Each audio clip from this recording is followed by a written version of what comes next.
So it's Wisdom Jordan right back here, and this is lesson 9 of Forex trading. So in lesson 9, we are going to be looking at how to read a Forex quote.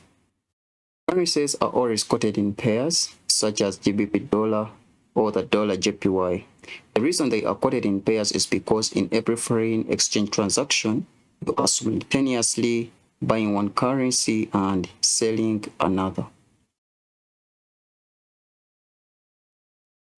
So we are going to be starting off with what we call the base currency here. So the base currency is the first listed currency to the left of the slash. So for example here, GBP slash dollar, this is our slash. So the first currency is GBP, and that is the base currency. So the base currency is the first currency in any currency pair. So the currency quote shows how much the base currency is worth as measured against the second currency. For example, if you have USD CHF equals to 1.6350, then $1 is worth 1.6350 CHF.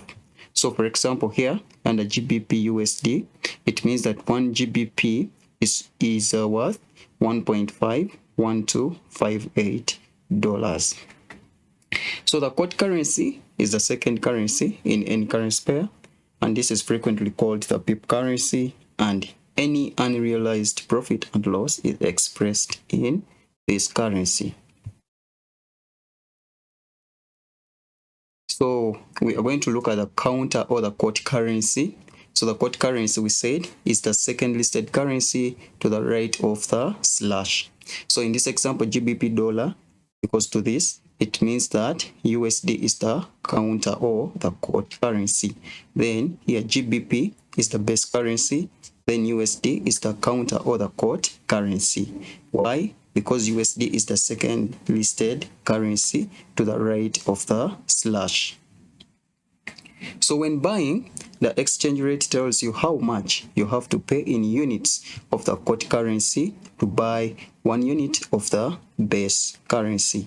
So in the example above, you have to pay 1.51258 USD to buy 1 GBP. Alright, and when selling, the exchange rate tells you how much units of the quote currency you get from selling 1 unit of the base currency. In the example above, you will receive 1.51258 USD when you sell 1 GBP. I want you to note that when you buy, you have to pay a given amount, and when you sell, you receive a given amount. So if you are buying, it means that you are going to pay 1.51258, and when you are selling, it means that you will receive 1.51258. As simple as that. If you go to a shop to buy a fruit, and when you want to buy,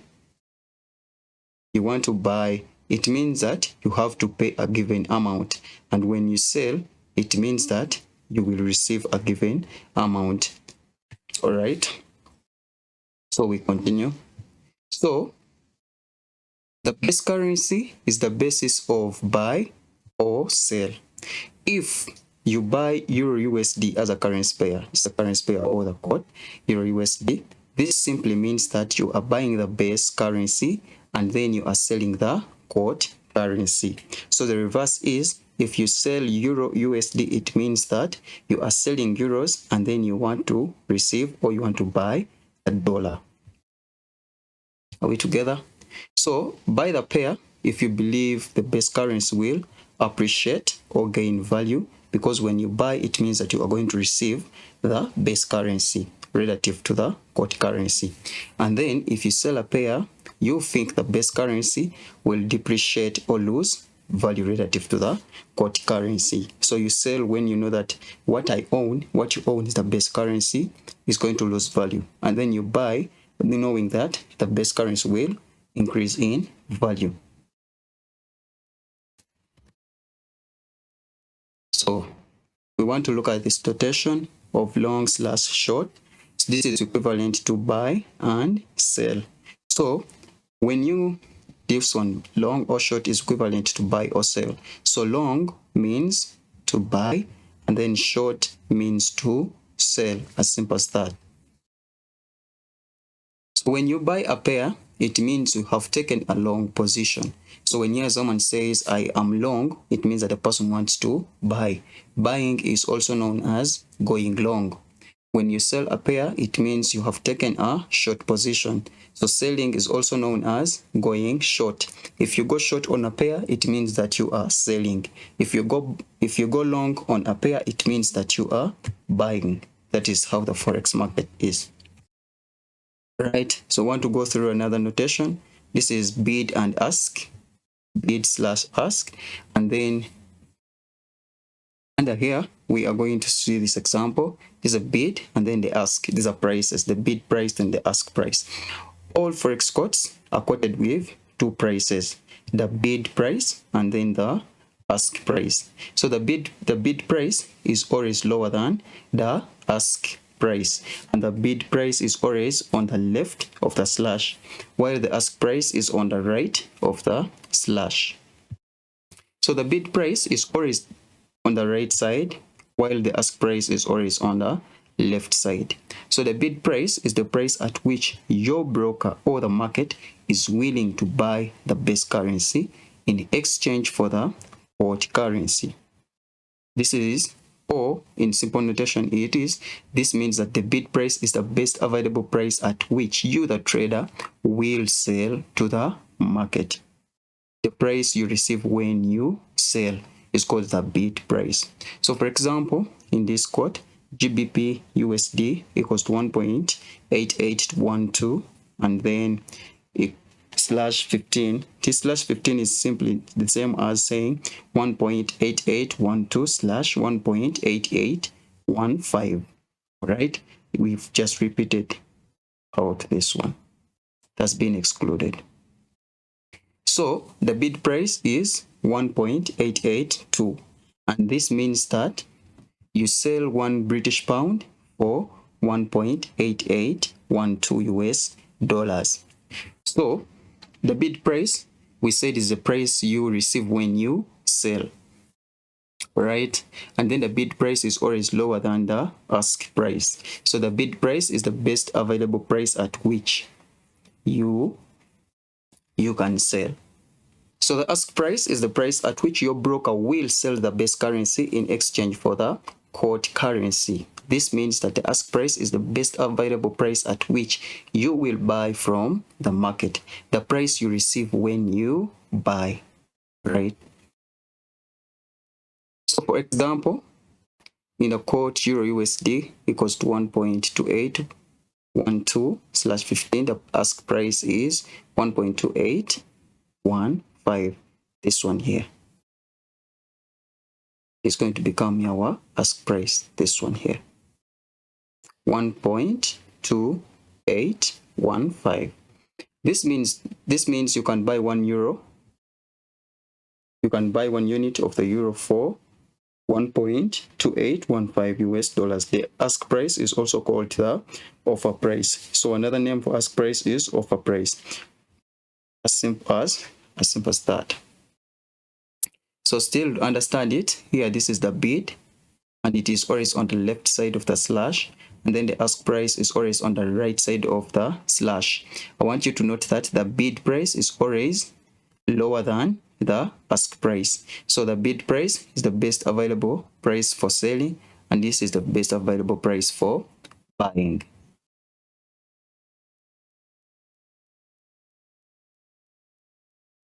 So we are looking at quote conversion still.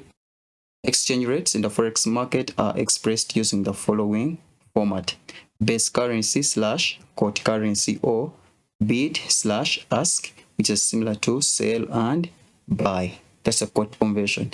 Base currency, quote key currency, then bid price, ask price, or the sell price, and then the buy price. So the bigger figure quote is a dealer expression. It's another form. The big figure quote. So the big figure quote is the dealer expression referring to the first few digits of an exchange rate. These digits are often omitted in dealer quotes. For example, the USD/JPY rate might be 118.30/118.34, but would be quoted verbally without the first three digits as 30 and then 34. We've just left out these digits which are similar.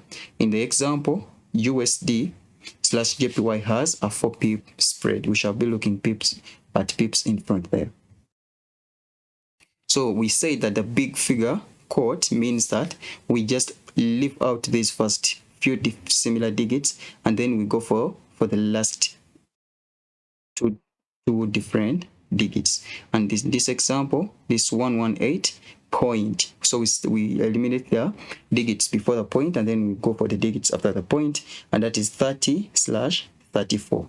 That is the big figure quote, and this is just the dealer's way of expressing prices.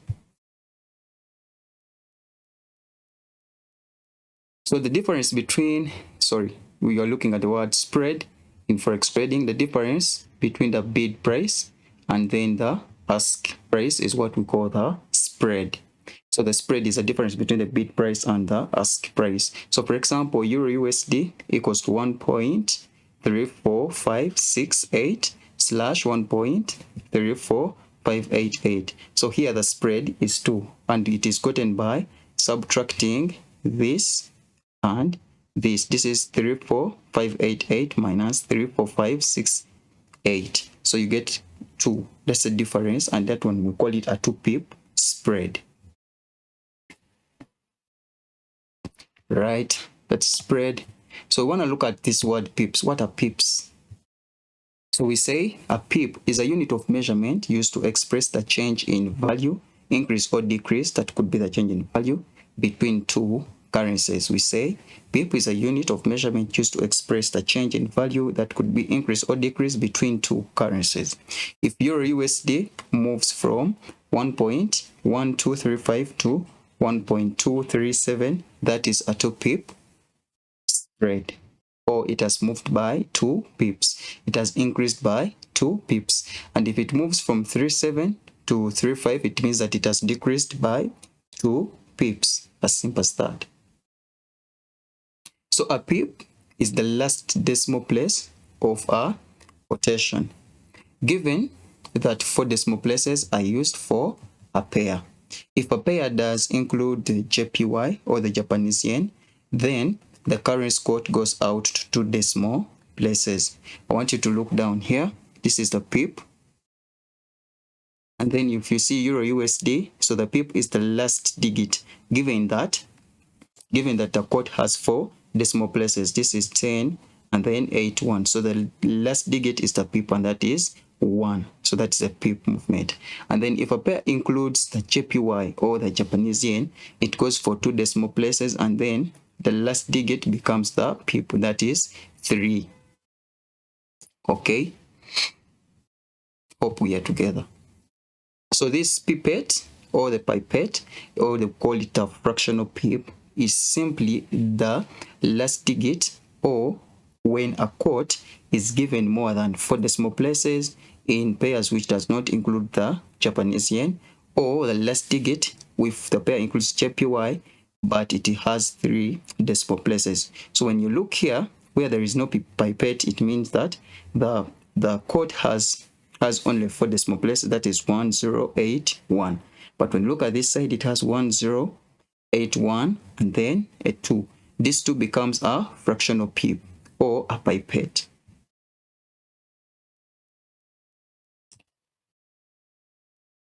And then when you look at USD JPY on this side, it has 2 decimal places, that is 4 and 3. So the 3 becomes the pip movement.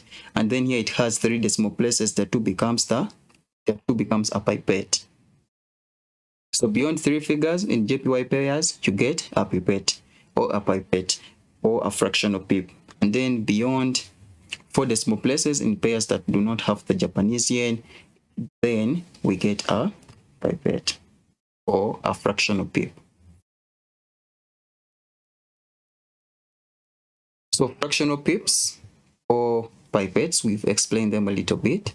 So this usually happen when a broker quotes a currency pair beyond 4 decimal places or beyond 2 decimal places in JPY pairs.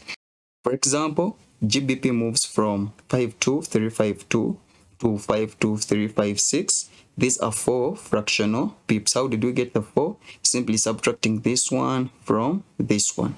And then if it moves from 52356 to 52352, it means that it has gone down by 4 fractional pips. Are we together? That is beautiful. So when you look at the example again here, Euro USD, this one has 4 decimal places, and this one has more than 4 decimal places. The last digit becomes the pipette, and then the second last digit is the pip. Here, the last digit is simply the pip, and we don't have a pipette or a fractional pip. Here, we have more than 2. We have 2 decimal places in a JPY pair, and it means that the last digit is the pip. And then here we have more than 2 decimal places. The last digit becomes the fractional pip.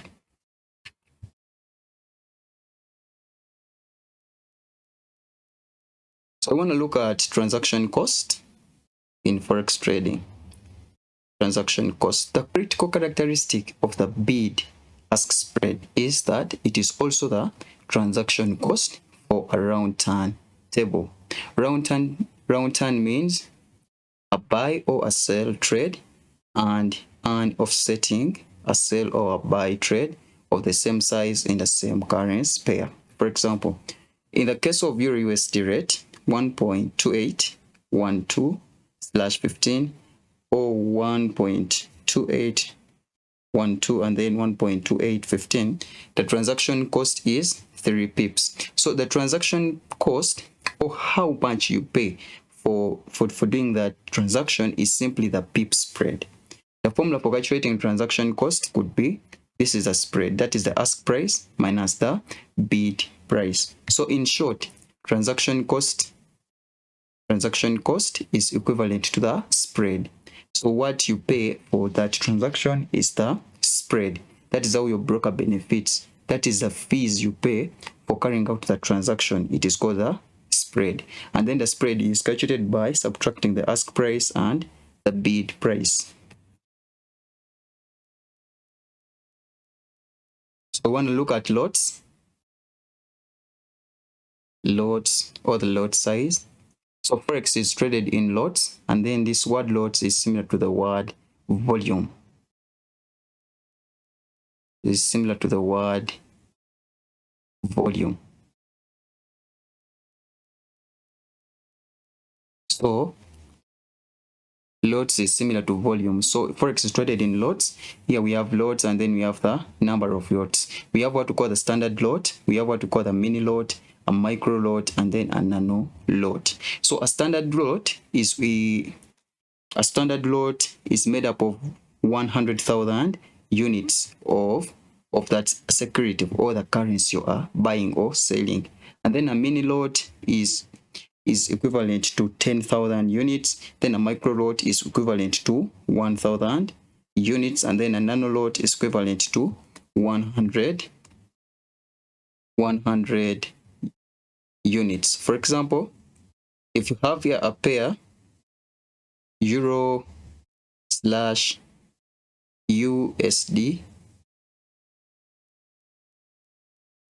if you have a pair Euro USD and then you want to buy, so if you buy, we said you are buying the base currency, and then when you sell, you are selling the base currency still. It is the best of the buy and sell. So we look at Euro USD as a pair, and then you want to use a standard lot. It means that for every buy, you are buying 100,000 units of euros, and if you sell, you are still selling 1,000 units of euros. If you have a mini account whereby you are only able to trade the mini lot, it means that you are buying or selling 10,000 units of euro, and then simultaneously doing the opposite to that dollar. So if you have a micro, it means that you are going to buy 1,000 units of euros, and then for the nano, it is only 100 units of that currency. Right. So we want to look at another figure. This is called, another parameter called the dollar value per pip. This is simply how much each pip movement is worth in dollars. So if a pair moves up or down by a given amount of pips, how much in terms of money has it moved up or it has moved down?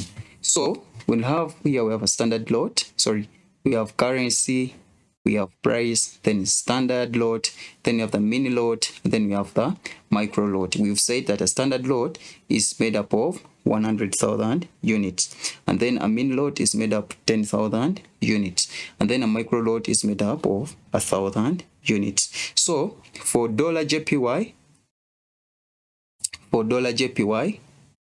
a standard lot is made up of, each pip movement is made up of $9.01, and that is 0.9 in a min lot and then 0.09 in a micro lot, leave alone the prices. So for Aussie USD, the standard lot is 7.02. That is for every pip movement, it is equivalent to 7.02. Let us get an example for euro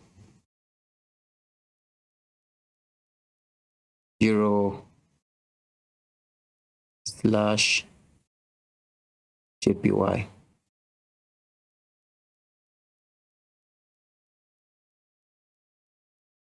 Euro JPY. So if the price is quoted as 35 slash, let me say 37.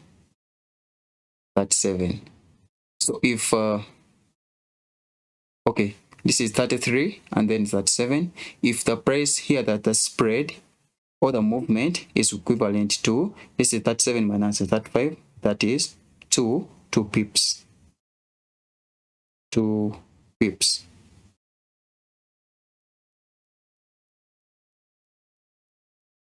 So we are saying if you have a pair like euro and then the JPY, and then the quote, it has moved from 35 to 37. So the spread is 2, or the movement is of 2 pips. So we want to know how much are these pips worth. So we are saying that if it is a standard lot, these 2 pips will become, so we come here and look for euro JPY.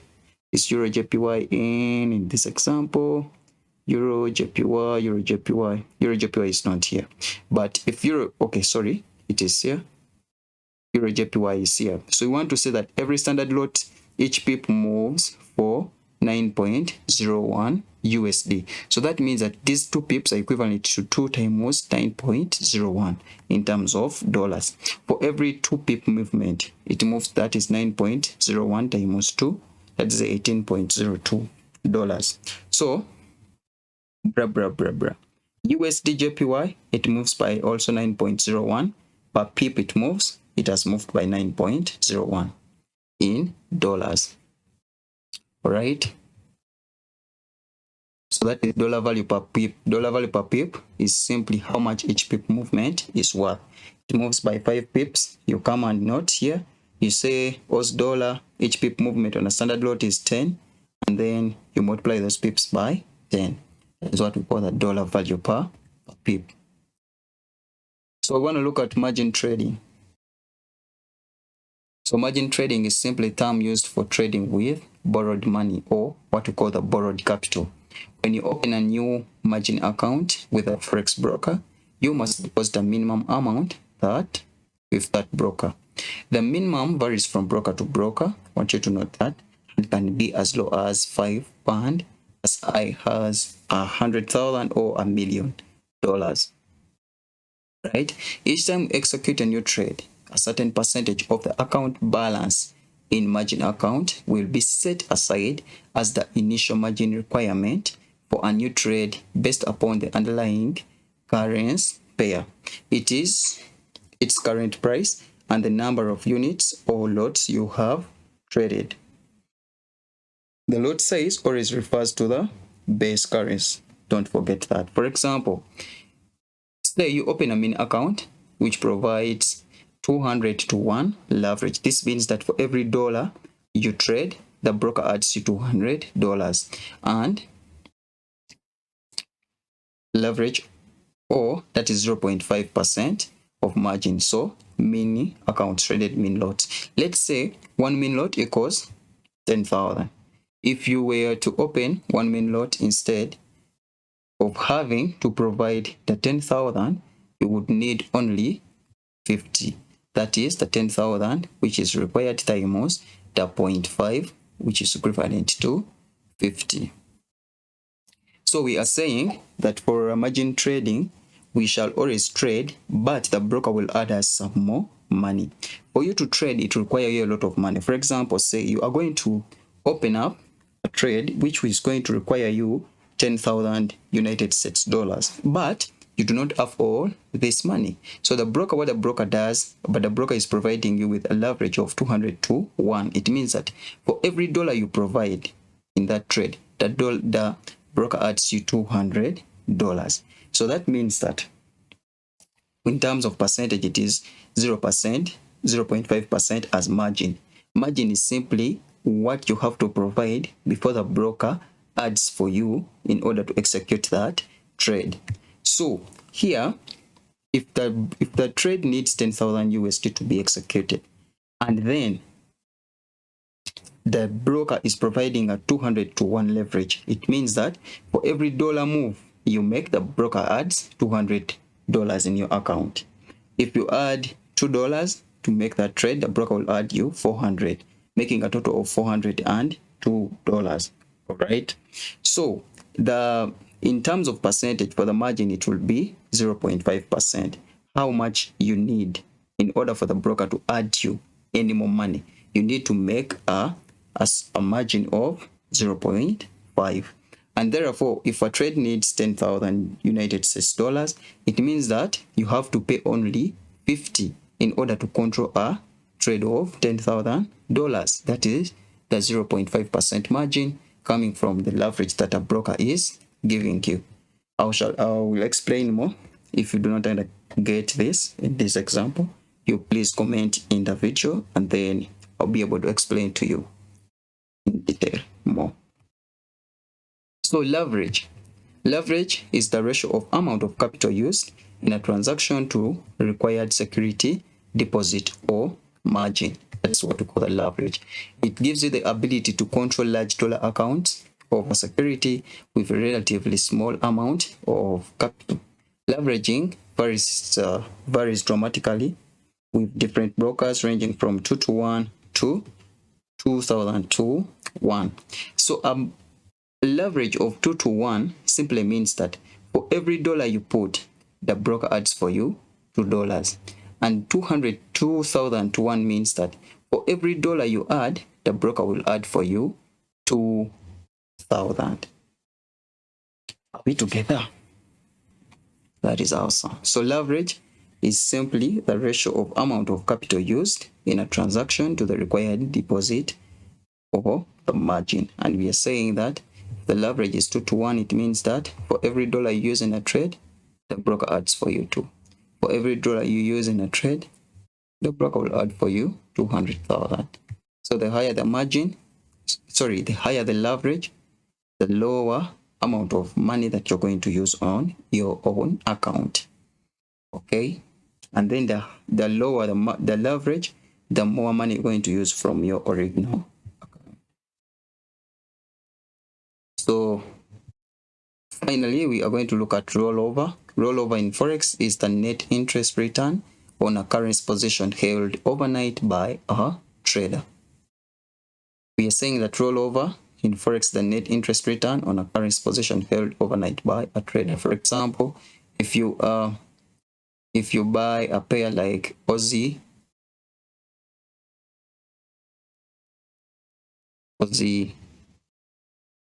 and then JPY.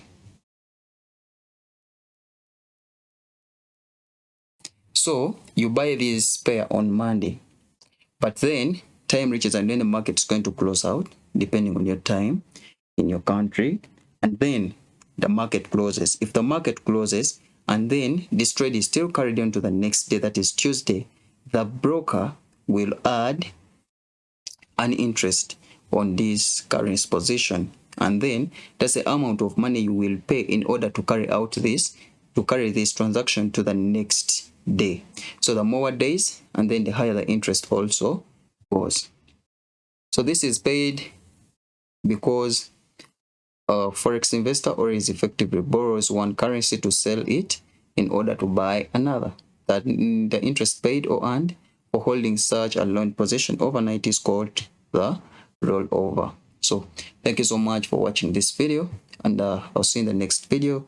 My name is Wisdom Children. Do not forget to subscribe to this channel. So in the next lesson, we are going to be looking at types of market orders. Types of market orders. Right. Thank you for watching. Subscribe. Bye bye. May the markets be with you.